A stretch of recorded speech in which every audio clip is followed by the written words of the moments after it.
फिर बाद में सिर्फ मुंह बंद करके सिर्फ लिखना पड़ेगा, वो भी फिर बाद में हाथ भी आपको बंद करवाएंगे, पेन भी।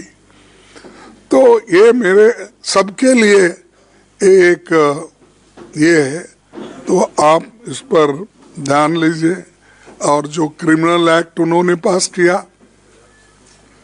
3, आज वकील भी परेशान है, दूसरों का तो छोड़िए, उधर वकील खुद परेशान है, कैसा प्रोनाउंस करे, क्या क्या करे, एकदम इसको कैसा पटरी पे लाए, ये उनको भी समझ में नहीं आ रहा। लेकिन और एक, इसके पहले तो किसानों के बिल लाए, फिर वापस लिए, और लेबर्स का हाल पूछो मत। मैं अच्छा जानता हूं कि लेबर के लिए तो इस सरकार में कोई जगह नहीं है। प्रोविडेंट फंड कोई पुराने लोगों के नाम से वो एनरोलमेंट कराते हैं, इतने एम्प्लॉयमेंट हमने दिया है। ESI की वही हालत है। और जो पहले कानून थे, रूल्स रेगुलेशन, हर चीज बोनस, उसमें कोई उनको इंटरेस्ट नहीं है। जो आजादी के पहले बने हुए कानून लेबर के थे वो भी निकाल लिए। कॉन्स्टिट्यूंट असेंबली से पहले जब डॉक्टर बाबा साहब अंबेडकर तो वाइसरायज इसमें एग्जीक्यूटिव मेंबर थे लेबर डिपार्टमेंट के, उन्होंने बनाए सो कानून भी अब इन्होंने निकाल दिया। आजादी के बाद जो आए थे वो भी निकाल दिया। तो आखिर में क्या हमारे एम्प्लॉयज को बॉन्डेड लेबर करना चाहते हैं? और इन लेबर, चाहे वो कोई भी हो, आप हो, कोई भी हो, इतना डरा के रखने के लिए और मालिक के कंट्रोल में रखने के लिए अगर ये चीज होती है, ये इससे बुरा और कुछ नहीं है। तो दोस्तों, ऐसे जो चीजें हैं, लेबर लॉज, किसान का मुद्दा, अब ट्रिब्यूनल लॉज, ये सारी चीजें ला रहे हैं कि एक डिक्टेटर की निशानी है। मैं यही भाषा में बोल सकता हूँ, थोड़ा सोफिस्टिकेटेड हमारे जयराम बोलते हैं क्योंकि मेरे उनको जरा डिफरेंस है। मैं सीधा सीधा बोलता हूँ, उन्होंने जरा मेट्रो में फिरने की आदत है, मेरे को एक्सप्रेस में, ये पैसेंजर में जाने की आदत है। और ये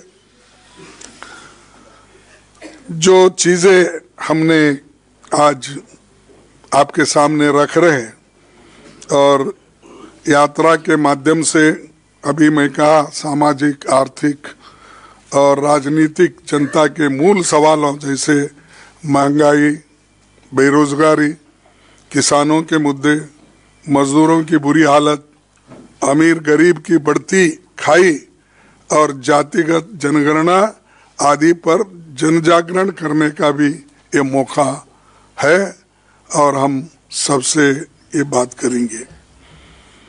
और दूसरी, यात्रा के दौरान राहुल जी समाज के विभिन्न वर्गों से, विभिन्न क्षेत्रों के लोगों को, संगठनों से वो बात करेंगे, उनकी बात समझेंगे और उसका सॉल्यूशन क्या होगा नेक्स्ट, इसके लिए हमको बहुत बड़ा फायदा होगा। और कांग्रेस केडर इसे सफल बनाने के लिए पूरा जोर लगाएगा। हमने इंडिया गठबंधन के नेताओं और साथियों और विभिन्न राज्यों में कांग्रेस पार्टी से संबंधित मित्र दलों, सिविल सोसाइटी के भारत जोड़ो न्याय यात्रा में शामिल होने के लिए आमंत्रित किया है। मोस्टली वो भी ज्वाइन हो जाएंगे, और जिस जिस जगह वो उनकी भेंट होगी वहाँ पर भी बातचीत करेंगे। ये फिर अब मैं आप सबको आमंत्रित करता हूँ कि इसमें सभी लोग जुड़ जाए। और एक बात है कि पहले तो हमने कन्याकुमारी से कश्मीर तक सारे यूटी और स्टेट से हमने बहुत तैयारी के साथ करी थी और उसमें बड़ा यश मिला। वैसा ही हम चाहते हैं कि इस अपने यात्रा में भी हमको वही सफलता मिलेगी। और एक मुद्दा है, देखो आज देश में दूसरी चीज भी है, ये तो हमारे कार्यक्रम के साथ साथ आपको दूसरा भी बोलूंगा। खुले आम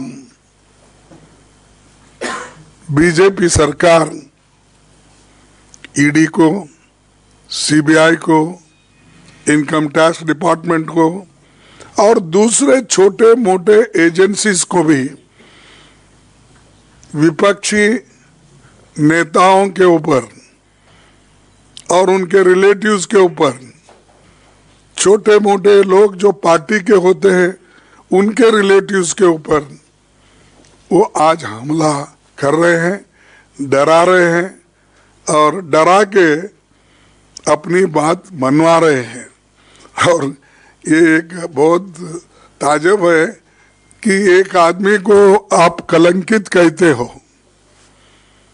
ये ठीक नहीं है। किसी को कांग्रेस वाले को पकड़ लिए, कहाँ कहीं टीएमसी वालों को पकड़ लिए, किसी टीडीपी वालों को पकड़ लिए, किसी आप आदमी किसी को भी पकड़ लो, आप तो उसको किसी ना किसी केस में डालते हो। डालने के बाद अगर वो आदमी आपके पार्टी में ज्वाइन होता है वो क्लीन हो जाता है। इतनी बड़ी ड्राई क्लीन फैक्ट्री शाह साहब के पास है, हमारे पास कलंकित, उनके पास जाते ही व्हाइट, प्योर व्हाइट बन जाते हैं। ये कैसा होता है?